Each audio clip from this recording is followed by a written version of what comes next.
Assalamualaikum warahmatullahi wabarakatuh. Selamat pagi semua, terima kasih teman-teman sudah menyempatkan hadir di meetup kita yang kedua ya kalau di Bintaro ini. Ya, jadi ini pertemuan rutin kedua kita di Bintaro untuk komunitas Bitcoin Indonesia.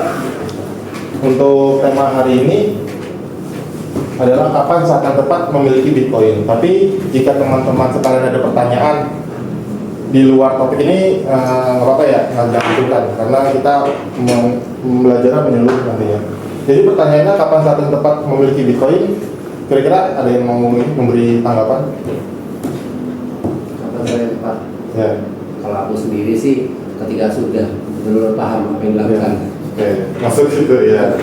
Jadi Masalah waktu. kita mengerti apa yang kita beli dulu seperti itu ya. Jadi itu juga tepat. Jawabannya itu sekarang. Oke. Kenapa sekarang? Karena data-data selanjutnya itu memaksa kita untuk membeli Bitcoin sekarang. Karena selama uang fiat terus dicetak, uang kertas itu terus dicetak, saat itu juga kita harus punya Bitcoin. Kenapa seperti itu? Jadi ini adalah chart M2 money supply-nya rupiah Indonesia. Apa tuh M2 money supply? Jadi M2 money supply itu uang yang beredar di masyarakat. Mulai dari uang kertas, jumlah rekening, angka kita di rekening bank, itu semua dikumpulkan dan terciptalah M2 money supply ini chartnya. Nah, bisa kita lihat itu dari tahun 80, 1980 itu terus menukik ke atas chartnya. Itu menandakan kalau jumlah uang yang beredar itu semakin banyak gitu. Semakin banyak uang yang beredar, semakin turun nilai uang yang kita punya. Jadi misalnya kita sekarang punya 100 juta, 3 tahun ke depan itu nilainya ya, bukan nominal, nilainya tidak sama seperti 100 juta sekarang. Seperti itu. Itu kenapa? Karena M2 money supply ini terus meningkat. Kenapa M2 money supply ini terus meningkat? Yang pertama, pemerintah mencetak utang baru. Itu cara pertama. Cara kedua itu ada namanya fractional reserve banking. Fractional reserve banking itu yaitu sistem riba di bank. Karena ketika saya setor 10 juta di bank dan bank meminjam, bahkan juga meminjamkan uang kan ya, bank meminjamkan 8 juta ke Mas Prima misalkan, saldo saya di rekening itu 10 juta atau 2 juta, tetap 10 juta kan, karena saya setorkan 10 juta, tapi nyatanya uang 10 juta saya itu 8 jutanya dipinjamkan ke orang lain gitu. Jadi Mas Prima punya 8 juta, saya masih tetap punya 10 juta. Itu tercatat di M2 money supply ini. Itu sebabnya kenapa itu terus naik ke atas seperti itu. Kita punya yang mau didiskusikan? Ini menjadi alasan kenapa dulu harga nasi goreng cuma 5.000 sekarang udah 15.000. Betul, itu yang kami bahas di topik kemarin bulan lalu kan. Itulah kenapa yang menjadi jahat dari inflasi itu, barangnya sama tapi harganya terus naik gitu. Maksudnya bakso di tahun 1980 sama aja kan, bakso, bihun, toge isinya, tapi di tahun ini harganya bisa terus naik seperti itu. Ya, ada lagi? Jangan sungkan ya Mas kalau ini izin Bapak juga. Seperti itu. Oke, lanjut. Inilah kenapa alasannya kita harus punya Bitcoin. Karena sama uang terus dicetak, nilainya itu terus turun. Nah, inflasi itu tidak peduli dengan keadaanmu. Jadi, inflasi itu nggak peduli status kita, umur kita, gender kita. Inflasi itu bakal terus ada selama pemerintah tidak memberhentikan sistem cetak uangnya itu tadi. Kenapa? Karena pemerintah itu sudah salah langkah lah istilahnya dari awal dengan sistem yang ada ini. Karena kita dipaksa untuk memakai sistem ini zaman dulu. Seperti itu. Dan inflasi juga menyebabkan bank-bank itu terus memaksa perputaran uangnya jadi secara tidak sehat. Kalau di Indonesia itu ada namanya fractional reserve banking-nya itu bisa 5%. Jadi bank itu cuma menyimpan 5% dari uang yang kita setorkan gitu. Di Amerika itu bisa 0%. Jadi kita setor 100 juta sama bank di Amerika itu bisa langsung dikeluarin 100 jutanya. Tapi saldo kita itu tetap 100 juta di rekening. Seperti itu yang tadi menyebabkan M2 money supply tadi itu terus naik. Gitu. Nah, kenapa Bitcoin adalah solusinya sampai saat ini untuk permasalahan yang tadi?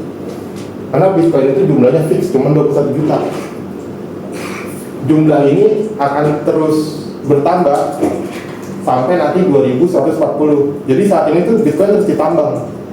Jumlahnya saat ini kurang lebih 19 juta koin, mendekati 20 juta koin.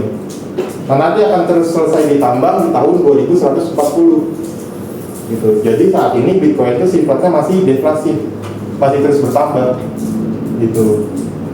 Nah, kenapa 21 juta dan dikunci? Karena itu tadi, kekurangan dari sistem fiat adalah karena jumlahnya tidak fix atau bertambah terus, nggak ada jumlah pasti kan. Kapan rupiah bakal stop dicetak nggak ada yang tahu. Sedangkan Bitcoin itu dijaga oleh codingan, oleh programnya Bitcoin itu kan di-coding. Nah, codingan Bitcoin itu dijaga oleh semua yang memiliki source code-nya Bitcoin. Jadi ketika ada orang yang mengubah, ini gue ubah jadi 22 juta gitu.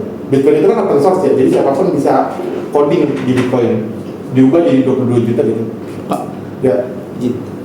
dengan keadaan yang tadi, inflasi yang Bapak gambarkan, kalau kita korelasikan dengan emas kan, emas mempertahankan nilai ya Pak. Nah kalau untuk Bitcoin itu apakah bisa lebih dari hanya sekedar mempertahankan value itu aja? Menarik. Emas sendiri itu tingkat inflasinya setiap tahun 1,5%. Ada inflasi juga ya Pak? Ada, karena kan setiap tahun terus ditambah kan. Ada ditambah kan. Dan di ruangan ini deh, siapa yang tahu jumlah fix emas di dalam tanah? Di bumi ini. Ya. Belum di bumi, belum tak kalau ada meteor. Belum tak kalau ada meteor yang berhasil ditambang. Nambang di bulan. Nggak ada yang tahu kan Pak. Jadi nilainya itu bahkan Bitcoin nilainya akan lebih lebih deflasif daripada emas tadi. Karena nanti kita buka PPT yang minggu lalu ya, nanti ada penjelasannya. Nah itu tadi intinya Bitcoin itu tetap dijaga 21 juta, tidak bisa diubah-ubah sembarangan codingannya. Misalkan tadi ada yang mengubah jadi 22 juta gitu. Nanti para pemerhati Bitcoin istilahnya aja. Jadi para pengawas Bitcoin di seluruh dunia itu akan memastikan kalau codingannya itu nggak aneh-aneh. Silakan lakukan improvement lewat namanya Bitcoin Improvement Proposal. Misalkan saya punya ide nih untuk Bitcoin, Bitcoin bisa lebih efektif nih, saya perbaiki codingannya. Nanti orang-orang itu setuju dan akan menjalankan software yang baru, itu kita bisa implementasikan pembaruannya. Tapi kalau ada orang yang aneh-aneh, misalkan ini diubah jadi 22 juta, nanti dia tahu sistemnya akan berjalan sendiri tuh. Ini Bitcoin yang 21 juta akan terus tetap ada, dan yang Bitcoin 22 juta yang aneh ini akan terus ada dengan geng-geng kecil yang lucu-lucu itu, dengan yang orang gila itu. Masa udah bagus-bagus 21 juta koin ditambah jadi 22 juta koin gitu. Nanti mereka yang akan rugi sendiri. Sistem mereka tetap jalan, tapi jalan dengan sendirinya aja. Tapi sistem utama Bitcoin ini akan terus tetap jalan ada. Jadi namanya kalau ada teknis hard fork, nanti bisa dicek aja. Jadi kayak bercabang gitu loh.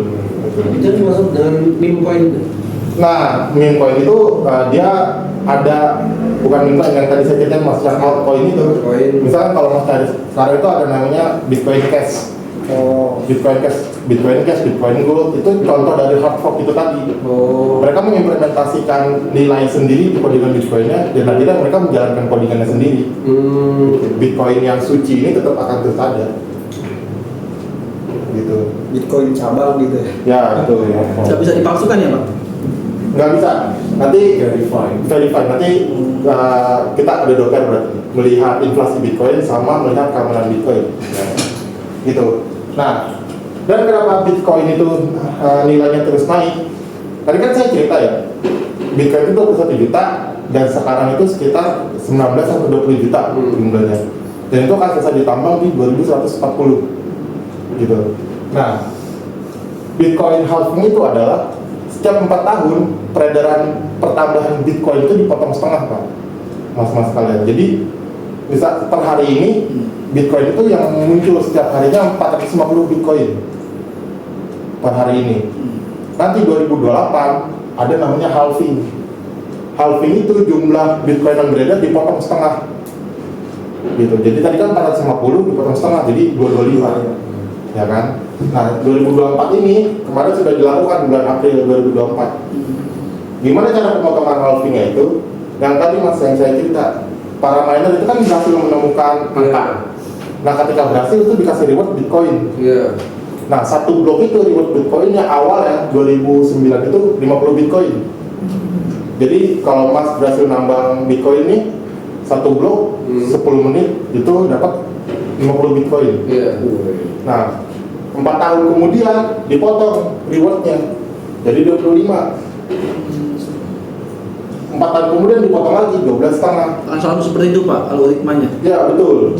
Jadi hitungannya sebenarnya bukan Bitcoin, bukan 4 tahun Pak. Jadi kan Bitcoin itu blok, nanti kita lihat blok-bloknya itu ya. Setiap naik 210.000 blok sekali itu akan diadakan halving. 210.000 blok itu berlangsung 4 tahun. Seperti itu Pak. Jadi satu bloknya 10 menit nih, kurang lebih. Nah itu dikaliin 210.000 blok, jadinya 4 tahun. Hitungan gampangnya pakai tahun ya 4 tahun gitu ya. Iya. Mana sebenarnya rumusnya itu blok itu ya Pak. Iya, sebenarnya aslinya kalau di codingannya kalau dilihat itu pakainya blok. Tuh, apa kecepatan nggak? Kalau ada yang bisa masih bingung bisa ditanya ya. Nah, itu tadi tuh, itu kenapa alasan Bitcoin akan terus naik nilainya dan bisa melawan dari inflasi. Nah, kemudian untuk apalagi kurang lebih yang bagi yang pemula ya, cara membeli Bitcoin yang tepat tuh gimana caranya gitu. Ada dua teknik, DCA atau dollar cost averaging. Ini yang paling sering didengar nih biasanya sama orang-orang investasi, atau lump sum. Apa bedanya? DCA itu belinya bertahap. Jadi misalkan saya punya 1 juta di bulan ini, saya mau beli Bitcoin setiap minggu 250.000. Jadi kan 1 juta saya bagi 4 kali beli kan, beli setiap minggu gitu, 250.000. Itu namanya DCA Pak. Kalau lump sum, ketika saya punya 1 juta di awal bulan, itu langsung saya beli habis jebret 1 juta di awal bulan. Sekali beli ya Pak. Ya sekali beli gitu. All in ya istilahnya. Ya all in istilahnya. itu DCA dan lump sum. Kemudian Ya, saham juga gitu ya. ya itu bisa dipakai di market apapun teknik pembeliannya. Oh di Bitcoin juga bisa. Bisa, karena kita kan beli Bitcoin itu seperti di pasar Pak, di market gitu. Kemudian aspek-aspeknya tuh gimana tuh? DCA versus lump sum gitu. Kalau waktu pembeliannya yang tadi saya jelaskan, bertahap versus sekaligus langsung beli di awal. Kalau volatilitasnya DCA itu lebih rendah, karena kan kita cicil tuh setiap minggu tadi. Kalau harganya lagi naik kita cicil, terus minggu depan harganya turun kita cicil. Kita nggak peduli tuh volatilitas itu. Cuman kalau lump sum ketika kita beli berat sekali di sini di awal, ya kalau dia naik ya kita untung, seneng kita. Tapi kalau dia turunnya juga lebih besar daripada DCA. Seperti itu. Nah ini tadi keuntungannya lebih kecil, karena dia kan setiap minggu kan belinya. Nah kalau kita lump sum, kalau lagi naik ya kita untung gitu. Tapi kalau dari psikologinya itu disiplin, jadi melatih diri kita disiplin kalau DCA itu.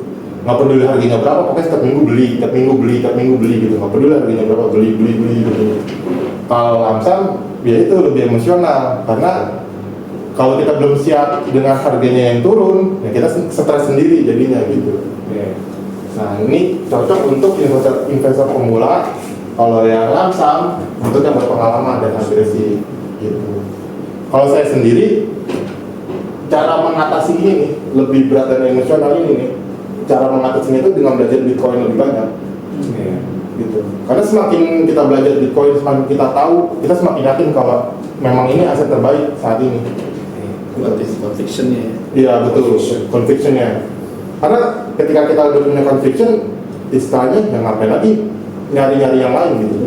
Pokoknya aku dengar kan termasuk volatil ya. Ya volatil. Ya, Tinggi betul. gitu. Nah itu kalau Memang. kayak saya pemula kayaknya harus belajar dulu. Betul. Makanya makanya ada juga itu kan buku Bitcoin standar itu bisa dibaca juga. Itu bagus bukunya. Sudah ada terjemahan bahasa Indonesia. Sudah. Nah, Ada bukunya. kemudian, nah ini kan membutuhkan volatilitas seperti ini kan bisa naik bisa turun. Nah ini bukunya Pak kalau mau baca nanti. Di Gramedia udah ada Pak ini? Oh di ya. Nah ini tuh time frame 1 mingguan. Jadi ini kan dari tahun 2016, ini 1 minggu nih, satu grafiknya 1 minggu nih. satu candlestick ini satu minggu. Ini kan kayak orang gila kan. Orang mana yang nggak stres nih, ya kan? Beli, misalkan dia beli di sini nih. Gak stres kan pasti ya. Kalau beli di sini mah enak, ini mah udah jadi sultan ya sekarang. Ribet gak tahu aja, itu juga susah. Iya, di zaman segini informasi belum sebanyak sekarang kan. Bitcoin belum ada di mana-mana, di YouTube juga nggak ada, dikit yang ini. Pasti ada, kalaupun ada orang luar malah terjemahin, ya kan? Diketahui juga Pak Teo. Iya, ini kayak Pak Oscar tuh punya Indodax tuh. Nah dia kan orang IT memang, dia kan belajar IT, dia bahkan beli dari tahun-tahun segini nih, 2014-2015. Nah, ya karena ya itu keberuntungannya dia belajarnya Bitcoin. Nah, ini tadi volatilitas pada Bitcoin adalah fitur bukan bug. Kenapa saya bilang begitu? Kalau orang yang pikirannya cuan ini pasti bug kan. Gila kali gue beli data sini bisa turun di sini gitu kan. Ngebug nih, ini masih ada kekurangan Bitcoin. Tapi buat orang-orang yang udah yakin Bitcoin ini tuh fitur. Misalkan saya beli di sini nih. Ini kan 2 minggu kemudian di sini nih harganya. Saya udah punya gaji, ya saya beli dong. Karena saya tahu aset terbaik saat ini Bitcoin. Gitu. Jadi bagi orang-orang yang udah percaya sama Bitcoin dan udah belajar Bitcoin dan yakin sama Bitcoin, yang merah-merah ini nih justru menggiurkan nih. Karena istilah harganya katanya harga lagi di diskon gitu. Seperti itu. Dan harga Bitcoin yang naik turun seperti ini tuh bayangkan seperti yoyo yang dimainkan sambil naik gunung. Kan jadi naik turun tuh. Kan jadi naik turun. Tapi dia kan sambil mendaki gunung. Ya kan? Harganya akan terus naik. Itu polanya Agak pasar kalau long term ya Pak. Maksudnya chart yang 2021 itu bakal naik 2018. Ini chart yang kayak gini nih Pak. Ini bakal cuman kayak gini dong nanti. Bakal yang kecil ya Pak. Kalau kita terus. Iya. ya sebenarnya kayak emas ya. Emas kan gitu juga. Iya. Kalau kita lihatnya per hari atau per minggu ya naik turun juga sebenarnya. Iya. Kemarin ini kan sampai 2 juta. Kan turun lagi 1,8 gitu kan. Kalau kita lihat dalam kurun waktu pendek memang naik turunnya kayak gitu. Iya. Tapi kalau kita lihat ya 500 tahun. Iya. Nah, ini terus ya. Naik terus. Iya. Mas ya.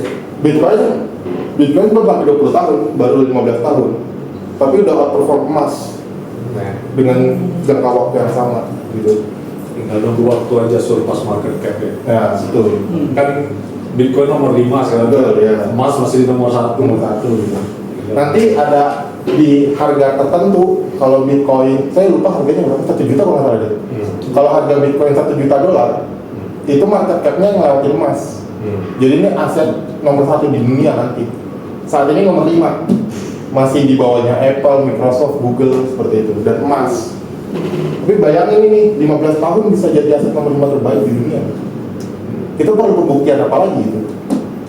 Makanya kita kalau ngebandingin sama aset-aset lain kayak trading forex robot bla bla bla itu, ya ini udah membuktikan dirinya sendiri tanpa ada orang yang terus mengendorse-nya. Maksimalis. Gitu. Dan ini juga salah satu nih, saat kamu membeli Bitcoin masih harganya volatile, justru itu beruntung. Berarti tingkat adopsi itu masih awal tuh. Berarti orang-orang masih di fase belief sama disbelief. Ini bener kayak Bitcoin ya, berarti itu masih adopsi di awal, masih 15 tahun ini. Ya, masih 15 tahun. Tapi ketika harga Bitcoin itu sudah stabil, harga Bitcoin itu udah lurus saja. Nah ini kita terlambat berarti. Karena kita ibaratnya kita jadi cuci piring dong ntar nih. Gitu. Jadi jangan sedih dengan harga Bitcoin yang volatile sekarang ini. Justru itu kesempatan kita untuk membeli karena orang-orang masih percaya nggak percaya gitu. Dan Bitcoin sudah membuktikan dari harganya 0 rupiah sampai 1,7 M sekarang. Gitu. Nah, sekian dari saya, ini kutipan dari Satoshi Nakamoto, penciptanya Bitcoin gitu. Kalau udah dijelasin masih nggak percaya atau nggak ngerti, ya maaf aja, Satoshi Nakamoto nggak punya waktu untuk menjelaskannya gitu. Jadi balik lagi ke diri kita sendiri gitu. Kalau kita masih belum percaya, ya kita dalamin lagi tuh apa yang belum kita percaya tuh. Karena Bitcoin itu tuh tentang bertanya, tentang ini kenapa seperti itu, ini kenapa seperti itu ya, gitu. Dan ini sosial medianya Bitcoin Indonesia, ada Telegramnya, Kemudian ini Instagram Bintaro Business Center tempat kita pakai sekarang. Jadi Bintaro Business Center ini meminjamkan kepada kita tempatnya secara gratis untuk bisnis. Dan ini sosial media saya, Instagram atau YouTube juga ada. Nanti ada X. Enggak terlalu Kalau Bitcoin community banyak di Twitter. Nah itu juga boleh rasakan kalau. Oke, mungkin sampai sini ada yang mau didiskusikan lagi sebelum kita berpindah ke PPT yang lain yang menjelaskan tentang cara kerja dan inflasi Bitcoin. Mau nanya kalau untuk beli Bitcoin secara DCA atau lamsam, sisa kita emang PD-nya lamsam gitu, pengen langsung aja. Itu kalau nanti ada kenaikan atau penurunan, misalkan chartnya tetap naik, itu dibanding yang DCA itu lebih untung yang mana ya? Kalau misalkan pakai lamsam, tapi kita secara emosi ya udah, kita juga nggak ngecek-ngecek harga, emang niatnya tuh hanya untuk menabung aja. Oke, berarti ini kondisinya emosionalnya sama, tapi kita mau mencari mana yang terbaik. Iya. Kalau dari penelitian dari berbagai macam market yang lain, itu lebih bagus lamsam, lebih untung di lamsam daripada di CA. Itu udah banyak Catatan harus exact bottom beli ya. Oke. Persis di bawah nih langsung langsung Pas masuk lagi merah. make sense. Iya. Atau Atau kalau sebaliknya ya agak susah. nah, tapi itu dengan catatan long term. Iya. Kayak Mas kan tadi, ya udah bodo amat nih. Iya. Lagi naik turun, yang penting udah tahu-tahu 5 tahun jadi seberapa gitu kan. Nah itu tadi, itu dari lamsam. Tapi maksudnya ya saya itu kan maksudnya kita kan kalau saya pribadi belum tentu tiap bulan tuh ada tabungan gitu. Jadi setiap Iya. lagi megang ada yang bisa disisihin, langsung saya masukin Iya. sih gitu. Kalau Mas long term Bitcoin, ya silakan masuk. Ya, silakan. Iya, kalau Mas long term ya, ini kondisinya sama-sama long term ya, misalkan 5 tahun ya. DCA dan Lamsam. lamsam. Kalau sama-sama long term itu lebih bagus lamsam keuntungannya. Dan kenapa lamsam? Seperti ini. Nah, ini time frame-nya mingguan sih. Kalau time frame-nya harian, dalam 1 tahun, misalkan 1 tahun, anggap ini 2024 nih ya, Iya. satu ini. Bitcoin itu naik 5%, itu cuma dalam waktu 15 atau 25 hari doang. Dan kita nggak tahu di mana tuh 15 sampai 25 harinya itu. Jadi jangan pernah timing the market kayak nanti belinya, enggak kan yang pas tadi mau lamsam. Iya. Nanti belinya masih bisa bawah nih. Tiba-tiba Bitcoin naik 5% lebih gitu. Dan itu dalam setahun cuma kejadian 15 sampai 25 hari doang. Oke. Dan itu di hari yang random. Dalam setahun. Dalam setahun. Oke. Kalau kita kecilin lagi, dalam setahun naik 10% lebih itu berapa hari doang? 10 hari doang berarti. Itu udah ada penelitian. Jadi kalau kita miss 15 sampai 25 hari itu, kita hampir kehilangan semua return dari Bitcoin. Gitu. Jadi misalkan nih, Mas beli yang merah ini nih, beli terus nanti ya belinya tiba-tiba udah di sini nih, harganya nih Mas belum beli nih, baru beli di sini, turun ya kan? Ini masih bisa turun ini, masih merah ini, tiba-tiba di sini lagi, baru Mas beli di pucuk gitu. Padahal Mas kok udah bisa beli di sini sebenarnya, cuman so tahu aja timing the market. Kalau penyidik ya udah lakukan aja langsung gitu. Sama ini kayaknya naik nih, ini nanti mantul nih naik nih, beli yang di sini, tahu turun lagi gitu. Jadi kalau kita miss nih candle yang gede-gede ini nih dalam setahun, itu kita bisa miss semua return dari Bitcoin.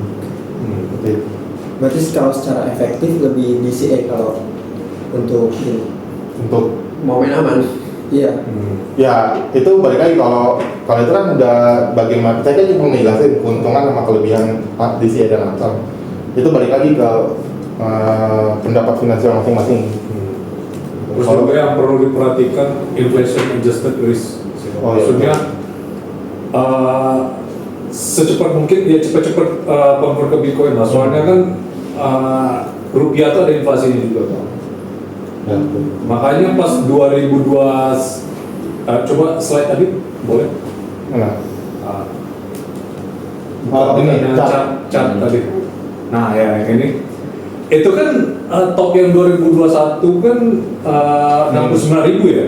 Ya. Ya 69.000. Tapi kenapa pas 2022 itu topnya bukan 65.000 gitu? Nah itu karena inflation adjusted return basis. Kalau misalnya 2022 itu all time highs-nya Bitcoin bukan di 65.000 tapi di 74 apa? Makanya jadi kalau sebesar mungkin ya DCA itu perlu dipertimbangkan soalnya berdasarkan inflation adjusted tadi. Inti dari DCA atau langsung tuh cepet-cepet buang fiatnya. Iya, nah, gitu. Gitu. Karena kalau di awalnya itu Mau DCA atau mau langsung terserah. Saya cuma memberikan keuntungan dan kekurangan aja masing-masing. Istilahnya cepet-cepet buang fiatnya. Karena itu tadi yang dijelasin sama Mas Imam tuh. Topnya di sini itu anggap sini $70.000 gitu. Berarti kan logika kita ini udah lewat dong nih. Ini kan udah sedikit nih. Ternyata kalau disesuaikan dengan inflasi ini tuh sama. Titik ini sama titik ini tuh sama. Karena duitnya itu kan turun nilainya kan. Nah, malah lebih rendah. Di titik ini 75.000 misalnya. Ini kan lebih dari 70.000 yang di sini kan. Tapi secara nilai itu sama. Gitu.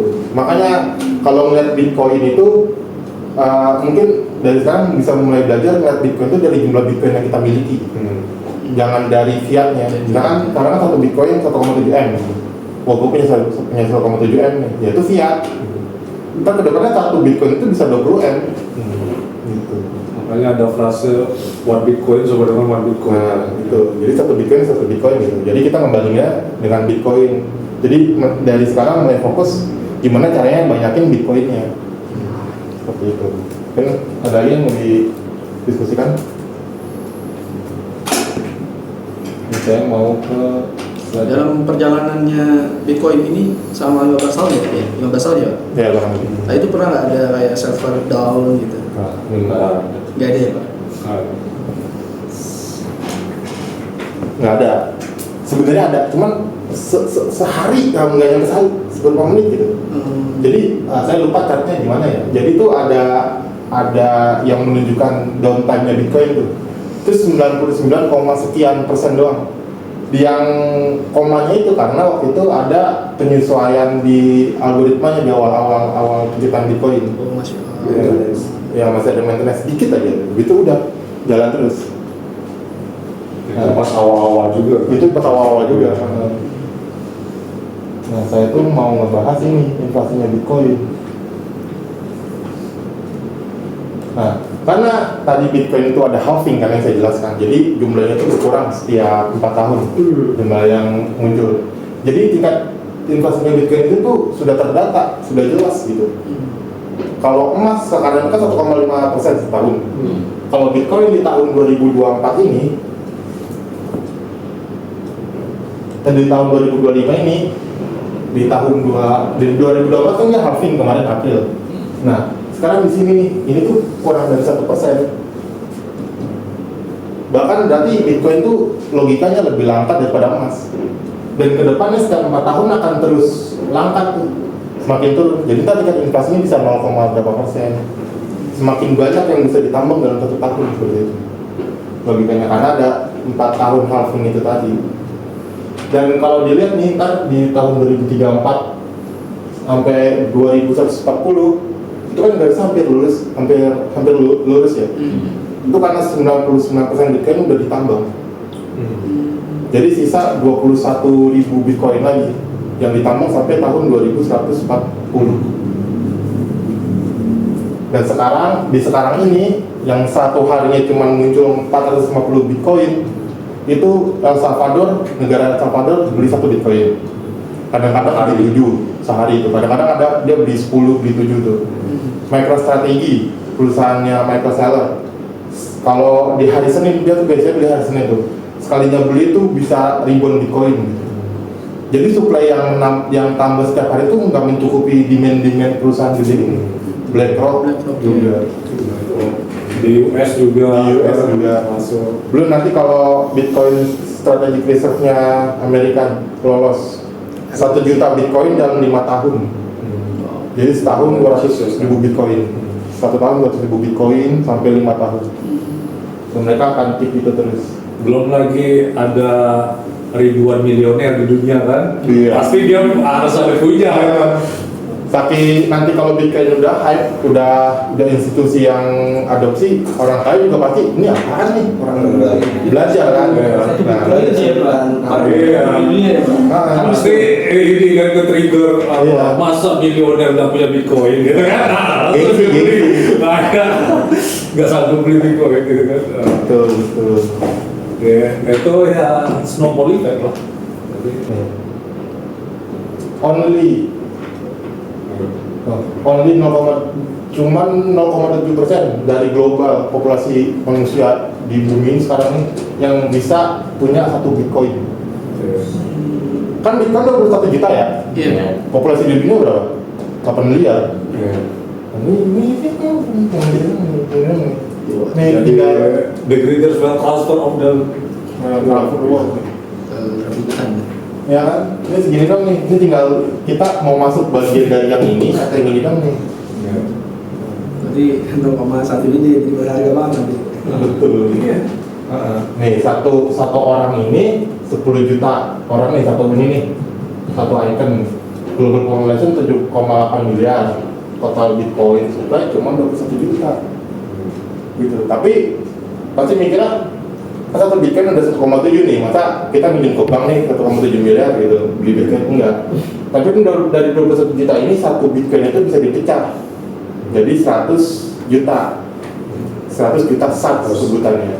Awalnya Bitcoin itu adalah ledger, buku catatan, kayak buku kas lah, buku catatan gitu. Misalkan Alis membayar ke Bob 20 Bitcoin, namanya Bitcoin gitu kan. Seperti itu, jadi Bitcoin itu cuma catatan aja, cuma catatan kayak gini. Nah, kemudian gimana caranya mengetahui kalau itu beneran Alis yang mengirim kepada Bob? Itu dilakukan tanda tangan digital di transaksinya. Jadi ibarat kita rekening saya cairin cek 10 juta, saya tanda tangan kirim ke bank, bank tahu oh itu benar nih. Sama seperti itu, ini tanda tangan digital. Nah kemudian dalam satu blok tadi itu ada beberapa transaksi. Kalau yang tadi kita lihat itu kan bisa 1.000 sampai 3.000 transaksi tergantung. Nah kemudian dalam satu blok ini para miner di challenge atau ditantang memecahkan teka-teki matematika. Tahu fungsi hash? Fungsi hash itu yang dipakai di dalam password kita. Jadi kan kita bikin akun Instagram misalnya, itu ada username dan password.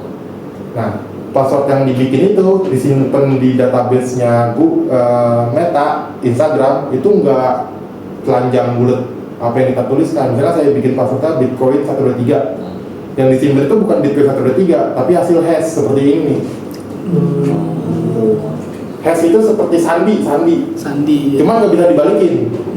Kalau sandi monster kan titik garis bisa jadi A, bisa dibalikin gitu kan. Kalau hash itu satu arah. Kalau udah di hash udah di hash. Ini nggak bisa dibalikin lagi jadi kata-kata. Itu fungsi hash, gitu kan. Nah ini fungsi hash seperti itu. Jadi satu blok ini ketika di hash hasilnya itu harus 30 pertamanya, 30 angka pertamanya itu 0. Ini challenge dari Bitcoin aja nih, dari protokol Bitcoin. Nah, tugasnya para miner itu mencari angka yang di sini nih. Angka ini nih. Namanya nonce, N-O-N-C-E, nonce. Jadi ketika ini angkanya 1 di blok nih, di hash satu blok ini. Di hash hasilnya sesuai nggak sama challenge yang diminta? 30 angka pertamanya itu 0. Kalau nggak sesuai, terus cari terus. Ini yang menyebabkan komputasinya itu mahal. Begitu, cari terus. Nah, misalkan ini proses ini kurang lebih 10 menit yang tadi saya jelaskan. Kalau semakin banyak orang yang mencari, semakin sulit, semakin sedikit, semakin gampang. Gitu, ini 10 menit. Nah, ketika sudah ketemu, misalkan penambang A ketemu, nah nanti dia mendapatkan reward Bitcoin itu tadi. Kalau sekarang 3,125 Bitcoin rewardnya setiap satu blok ini. Nanti 4 tahun lagi 2028 itu 1,5 Bitcoin doang. Semakin langka. Itulah gimana cara Bitcoin muncul itu dari reward kepada penambang itu tadi. Gitu. Jadi kan istilah kayak kita nambang emas benar-benar kita capek-capek ngegali, kita dapat emas kan. Nah, Bitcoin juga sama seperti itu. Cara menghasilkan Bitcoinnya sama. Kurang lebih ditambang. Nah kemudian yang membuat Bitcoin itu nggak bisa diubah transaksinya, kan tadi udah ketemu tuh angka yang harus dicari sama miner. Nah kemudian satu blok ini di hash. Hash itu kan dia nggak bisa balik ke kata-kata awal, cuma satu arah, di hash saja. Kemudian dia sensitif sama perubahan karakter. Misalnya saya Bitcoin pakai B besar dan B kecil, itu hasil hashnya beda. Gitu, dia sensitif. Jadi kalau kita ubah di sini 50 jadi 60, dia berubah lagi hashnya. Nah, sedangkan hasil hashnya itu tadi dimasukkan ke blok selanjutnya. Di blok selanjutnya ini ikut di hash. Jadi hasil hash sebelumnya ini blok ini di hash, hasil lagi dimasukin ke blok selanjutnya, di blok ini di hash lagi semuanya. Begitu terus, hasil hash ini dimasukin ke blok ini di hash. Nggak bisa berubah hashnya. Kenapa nggak bisa berubah? Karena saya bilang tadi, kalau ini berubah jadi 60, hasil hashnya tetap atau beda? Beda dong. Hasil hashnya kan. Yang di sini berarti beda dong. Berarti hasil hash ini kan berubah lagi nih isinya. Hasil hashnya beda lagi. Nah itu yang membuat Bitcoin itu nggak bisa dihack, nggak bisa diubah. Immutable istilah teknisnya. Seperti itu. Nah kemudian semua orang yang menjalankan software Bitcoin punya salinan ledger itu tadi. Saat ini ada hampir 900.000 blok catatan dari awal 2009 tuh. Nah dan semua orang di dunia ini yang menjalankan software Bitcoin punya catatan ledgernya. Andai kan oke lah berhasil mengubah di sini nih, di orang A. Ya gimana cara kita mengubah di catatan orang lain? Karena Bitcoin itu mempercayai catatan yang paling banyak. Gitu. Jadi kita harus mengubah catatan di satu dunia sekaligus untuk mengubah Bitcoin itu. Kalau halving itu nanti kan berkurang setengah kan tadi. Ya, betul. Itu tuh informasinya nanti di mana ya dapat? Dari mana tiap kan ini kan tadi saya baca halvingnya ada yang bulan April 2024, terus yang ketiganya tuh 11 Mei itu ada nanti dikasih tahu info dari sosial media atau gimana? Ada sih, cuma itu nggak secara official dari ini ya. Jadi Bitcoin itu nggak punya sosial media kan. Bitcoin nggak punya CEO, nggak punya content creator, nggak Jadi punya. cara tahu kita lagi ketika itu sedang Langsung dicek. Dari sini. Tadi kan saya sampaikan halving itu 210.000 blok sekali. Iya. Terakhir itu di blok 840.000. Terakhir tuh halving bulan tahun lalu di April. Sekarang ini bloknya tuh di 89.000 nih. 89.746. Berarti tinggal tambahin aja. Tinggal tambahin 210.000 blok ke depan. Nah pas di blok itu, jebret blok itu udah di halving. Bitcoin yang dihasilkan itu udah setengah seperti itu. Ini udah program yang berjalan sendiri. Kita tinggal running softwarenya aja di komputer.